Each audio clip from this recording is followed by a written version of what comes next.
Welcome students, आज हम income tax में न्यू चैप्टर स्टार्ट करेंगे, set of and carry forward of losses. आप सभी जानते हैं कि इनकम के 5 हेड होते हैं जिनमें हमारी इनकम जो है वो टैक्सेबल इनकम कैलकुलेट की जाती है, और इन सभी 5 हेड में से कुछ हेड सैलरी को छोड़ के बाकी जो चारों हेड हैं वो हेड जो हैं उनमें कई बार क्या होता है कि हमें इनकम की जगह लॉस भी हो सकता है। तो ऐसी कंडीशन में वो जो लॉस है उसको हम कैसे जो है दूसरे हेड की इनकम से पूरा कर सकते हैं, या अगर उस हेड्स की अगर दूसरे हेड की इनकम से नहीं पूरा कर पा रहे हैं इस साल, तो क्या हम उन्हें आगे आने वाले जो नेक्स्ट ईयर्स हैं उनके प्रॉफिट से हम उनको पूरा कर सकते हैं, और कर सकते हैं तो किस लिमिट तक कर सकते हैं और कब तक कर सकते हैं। ये सारी जो चीज़ें हैं इन सब के लिए इसमें रूल्स दिए गए हैं। इसीलिए इस चैप्टर का नाम रखा गया है set of and carry forward of losses. यानी इस साल अगर आप उनको पूरा करते हैं तो उसको सेटअप बोला जाएगा, और अगर आप उनको आने वाले नेक्स्ट ईयर्स में पूरा कर पाते हैं तो उसको बोला जाएगा कैरी फॉरवर्ड ऑफ लॉसेस। तो स्टार्ट करते हैं सबसे पहले meaning of set off losses में। Set off losses means setting off losses against income of the same year. यानी सेम ईयर के लॉसेस को सेम ईयर की इनकम से अगर हम पूरा करते हैं तो उसको सेटअप ऑफ लॉसेस बोला जाता है। और सेकंड थिंग इसमें आती है meaning of carry forward of losses. इसमें इसका मतलब यहाँ पर होगा where the loss of any previous year can not be set off against the income of the set previous year, the loss not so set off in carry forward to be set off against the income of subsequent year or years. This is termed a carry forward and set off losses. अगर आप उस साल उसको पूरा नहीं कर पाए हैं तो नेक्स्ट ईयर में आप उसको कैसे जो है आगे ले जा सकते हैं, आने वाले ईयर्स की इनकम से उसको कैसे सेट ऑफ कर सकते हैं, इसी को ही हम यहाँ पर कैरी फॉरवर्ड ऑफ लॉसेस के नाम से जानते हैं। तो इसके लिए कुछ रूल्स होते हैं, अभी हम उन रूल्स के बारे में बात करेंगे कि क्या रूल्स हैं। तो इसमें जो रूल्स हैं वो अब आप समझिए इसमें किस तरह से जो है इनके रूल्स रखे गए हैं। सबसे पहले इसमें देखिए हेड ऑफ इनकम, यानी यहाँ पर मैंने हेड ऑफ इनकम ली है कि कौन कौन से हेड की इनकम के बारे में बात की जा रही है। सेकंड है इसमें set off losses during the current year, यानी ये जो कॉलम है ये केवल सेट ऑफ के लिए है कि सेट ऑफ का मतलब ड्यूरिंग द ईयर आप उनको कैसे पूरा कर सकते हैं। और जो ये कॉलम लिया है ये कॉलम इसलिए लिया गया है कि आप उनको कैरी फॉरवर्ड जो है वो किस तरह से जो है कर सकते हैं, और सेट ऑफ उनको कौन से हेड से कर पाएंगे। तो सबसे पहले यहाँ पर जो बात हो रही है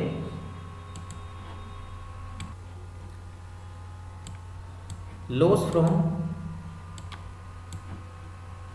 हाउस प्रॉपर्टी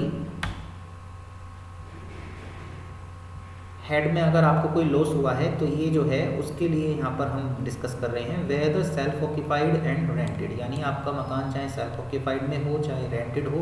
अगर उस पर कोई लॉस हुआ है तो उसको कैसे आप सेट ऑफ या कैरी फॉरवर्ड कर पाएंगे। तो firstly setting off the against another house property income and if required from any other head of income restricted to 2 lakh rupees. यानी इसके लिए रूल ये है कि सबसे पहले तो आप जो भी लॉस हुआ है हाउस प्रॉपर्टी हेड में उसको आप दूसरे किसी हाउस प्रॉपर्टी हेड से जो इनकम हुई है उससे आप पूरा कर सकते हैं। अगर ऐसा नहीं हो पाता है तो आप दूसरी किसी हेड की इनकम से उसको पूरा कर सकते हैं, लेकिन वहाँ पर रिस्ट्रिक्शन जो होगी वो मैक्सिमम 2 लाख तक की होगी, यानी 2 लाख तक का ही लॉस आप पूरा कर पाएंगे सेम ईयर में। और अगर आप इसको कैरी फॉरवर्ड करते हैं तो ये जो है इसके बारे में रूल है any income under the head of income from house property up to 8 subsequent assessment years, यानी इसको आप अगले 8 असेसमेंट ईयर्स तक पूरा कर सकते हैं जब तक ये लॉस पूरा ना हो जाए। 8 साल का मैक्सिमम टाइम है, इसके बाद पूरा नहीं कर सकते। लेकिन वहाँ पर आपके सामने रिस्ट्रिक्शन ये रहेगी कि आप इसे केवल हाउस प्रॉपर्टी हेड की इनकम से ही पूरा कर पाएंगे। सेट ऑफ अगर कर रहे हैं तो वो उस साल दूसरे हेड की इनकम से भी हो सकता है, लेकिन मैक्सिमम 2 लाख तक। और अगर आप उसको कैरी फॉरवर्ड कर रहे हैं तो वो आगे आने वाले सालों में केवल हाउस प्रॉपर्टी की इनकम से ही सेट ऑफ होगा, और वो भी मैक्सिमम 8 असेसमेंट ईयर तक। अब इसके बाद सेकंड पॉइंट आता है नॉन स्पेकुलेशन बिजनेस लॉस, यानी जो स्पेकुलेटिव नेचर के बिजनेस नहीं हैं उनके अगर कोई बिजनेस लॉस हैं तो उनको पूरा कैसे कर सकते हैं। Firstly setting of against another business income, यानी सबसे पहले हम किसी दूसरे बिजनेस की अगर कोई इनकम है तो उससे सेट ऑफ करेंगे। And if business income is not sufficient then another head of income except income from salary, यानी इनकम फ्रॉम सैलरी हेड को छोड़ करके बाकी हम किसी भी हेड की इनकम से इसको जो है सेट ऑफ कर सकते हैं बिजनेस की इनकम को।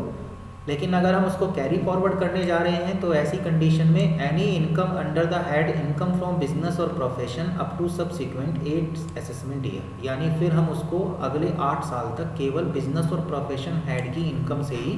पूरा कर पाएंगे, और वो भी उसके लिए मैक्सिमम टाइम जो है वो 8 असेसमेंट ईयर्स का होगा जो नेक्स्ट आएंगे अभी आगे। ठीक है, ये तो हो गया बिजनेस के लिए। अब इसमें थर्ड बिजनेस में ही कैटेगरी आती है स्पेकुलेटिव बिजनेस लॉसेस, यानी जो स्पेकुलेटिव नेचर के बिजनेस होते हैं उनके अगर लॉस होते हैं तो उनको सेट ऑफ जो है वो कैसे कर सकते हैं, only against another speculating profit if any, यानी अगर कोई और स्पेकुलेटिव नेचर का कोई बिजनेस है और उससे कोई प्रॉफिट हुआ है तो केवल उसी से ही ये सेट ऑफ हो सकता है। और अगर कैरी फॉरवर्ड के रूल की हम बात करें तो only against speculative income under the head income from business और profession up to subsequent 4 assessment year maximum, यानी अगर हम इनको कैरी फॉरवर्ड करा है लॉसेस को और आने वाले सालों में हम उनको पूरा करने जा रहे हैं तो मैक्सिमम 4 ईयर्स मिलेंगे, और हेड भी यही रहेगा स्पेकुलेटिव नेचर का जो बिजनेस है उसकी जो इनकम हुई हो अगले 4 असेसमेंट ईयर में बिजनेस प्रोफेशन हेड में, केवल उसी से ही आप इसको सेट ऑफ कर पाएंगे। अब इसके बाद नेक्स्ट आते हैं कैपिटल गेन में। कैपिटल गेन में भी 2 कैटेगरी होती हैं। सबसे पहले हम बात कर रहे हैं शॉर्ट टर्म कैपिटल गेन के बारे में। तो शॉर्ट टर्म कैपिटल लॉस के बारे में शॉर्ट टर्म कैपिटल लॉस अगर हमें होता है तो अगर हम उसको सेम ईयर सेट ऑफ करने जा रहे हैं तो any income under the head capital gain इधर शॉर्ट टर्म और लॉन्ग टर्म, यानी आप जो है उसी साल की कोई भी और शॉर्ट टर्म कैपिटल गेन हुआ हो या लॉन्ग टर्म कैपिटल गेन हुआ हो उससे आप इसको सेट ऑफ कर सकते हैं, यानी आप उससे उसको कवर कर सकते हैं। लेकिन अगर बात हो रही है कि आगे आने वाले नेक्स्ट ईयर में इसको आपको कैरी फॉरवर्ड करके सेट ऑफ करना है तो any income under the head capital gain up to subsequent 8 assessment year, फिर आप इसको कैपिटल गेन हेड में जो भी इनकम होगी अगले 8 सब्सिक्वेंट ईयर्स में, तो उसमें से आप इसको जो है कवर अप कर सकते हैं। अब बात करते हैं लॉन्ग टर्म कैपिटल गेन के बारे में। लॉन्ग टर्म कैपिटल जो लॉस होता है इसको आप सेम ईयर में जो सेट ऑफ करने जा रहे हैं तो केवल लॉन्ग टर्म कैपिटल गेन से ही सेट ऑफ कर सकते हैं, यानी आपको अगर किसी हेड में लॉन्ग टर्म कैपिटल लॉस हुआ है तो आप उसको सेम ईयर में दूसरे लॉन्ग टर्म कैपिटल गेन से सेट ऑफ कर पाएंगे, शॉर्ट टर्म से नहीं कर सकते। और दूसरा, अगर आप इसको कैरी फॉरवर्ड करने जा रहे हैं, कैरी फॉरवर्ड के लिए रूल ये है कि only against long term capital gain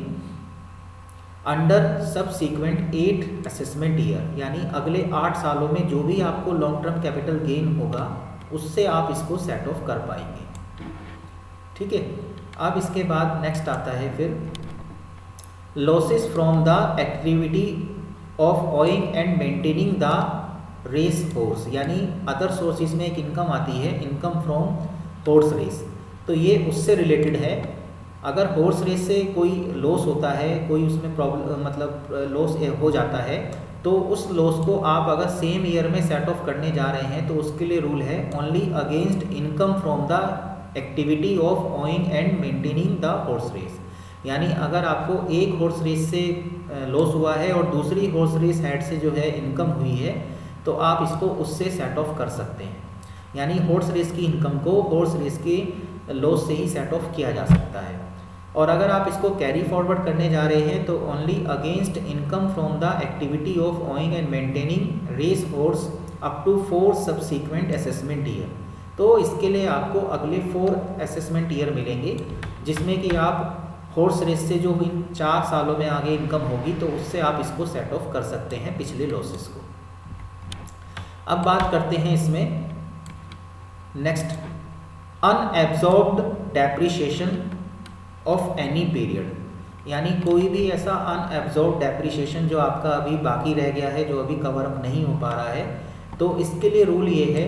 कि आप इसको आगे आने वाले कितने भी सालों तक आप इसको पूरा कर सकते हैं। इसके लिए कोई टाइम लिमिट नहीं है,